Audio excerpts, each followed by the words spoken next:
I'm going to let you into a secret in the automotive industry and the biggest mistake that you will make in buying a vehicle. Well, maybe not you, but maybe someone you know. And that's why I don't really care whether you subscribe or like this, which would be nice, but I really do want you to share it because people out there need to hear this. So the number one mistake of buying a vehicle isn't not getting your vehicle inspected. You should, because, and I know, shameful plug, but hey, we've all got to do it, because you can know that that vehicle's okay, or I'll find faults on it that you can negotiate with the seller, either in price or getting it fixed, or you can walk away with it knowing that that was a really bad car and I've just saved thousands. That's a mistake to not get that done, but that's not the biggest mistake. The biggest mistake that people make in buying a car or when buying a car is that they can't afford it. And you think, I know what you're thinking, that's stupid. What do you mean buying a car you can't afford it?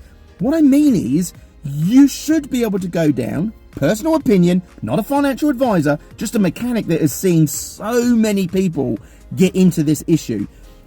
If you cannot go down into the dealer and say, here's my cash, I want that, I've done the research, I know my budget, I know what I want to spend, it's this, and I walk out with that, or I keep my cash and I go somewhere else and I walk out with their car instead of your car. That is the best case scenario that you've got.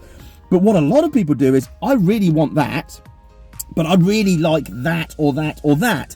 And before you know it, they've up-talked themselves, think, well, I need to have that, I deserve to have that, I want something that's really reliable, just like that. Which isn't always the case, by the way, with new vehicles. And the thing is that you walk out with a vehicle you cannot afford.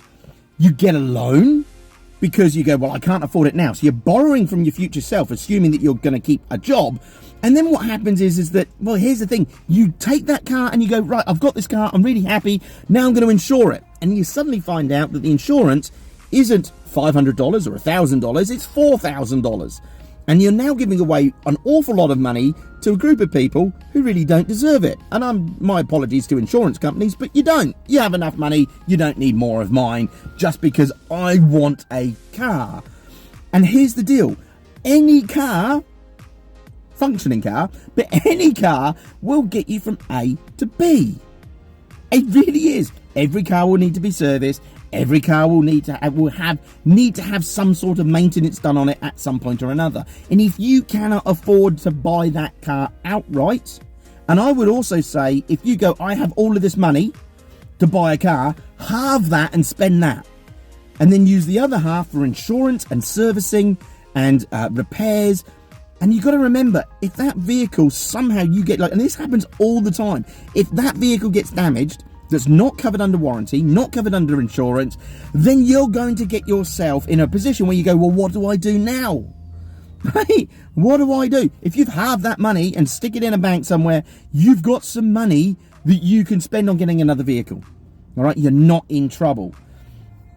If you cannot buy cash for a vehicle, I would say don't do it. Stay away from the loans. Now, if you do get a loan, here's what's going to happen.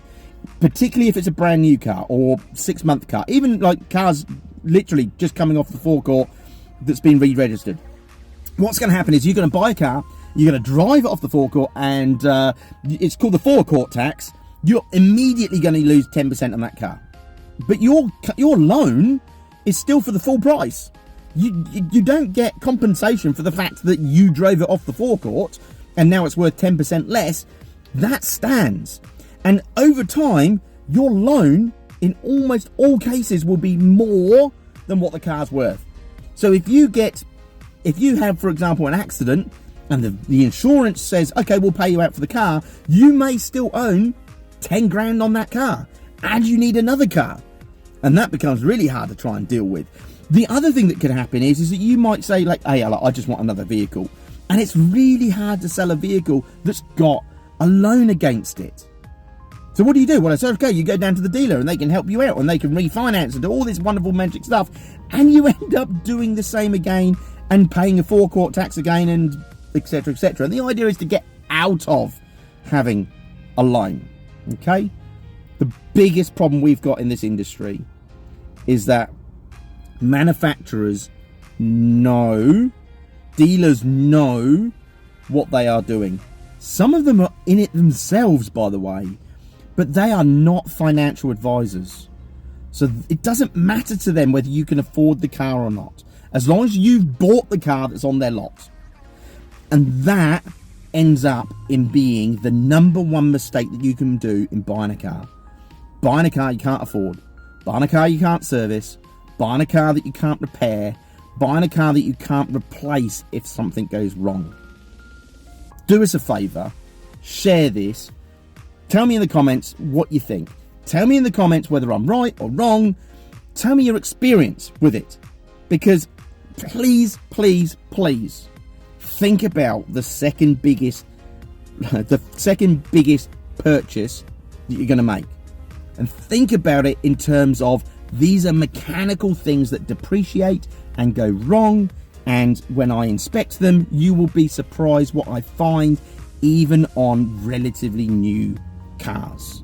I used to do brand new cars and still find faults. So get it inspected, avoid a car loan, and let me know in the comments whether I'm right, whether I'm wrong, or how you've got yourself into trouble, or how you've got yourself out of trouble, and share it with everyone. And then share it yourself. Catch you later.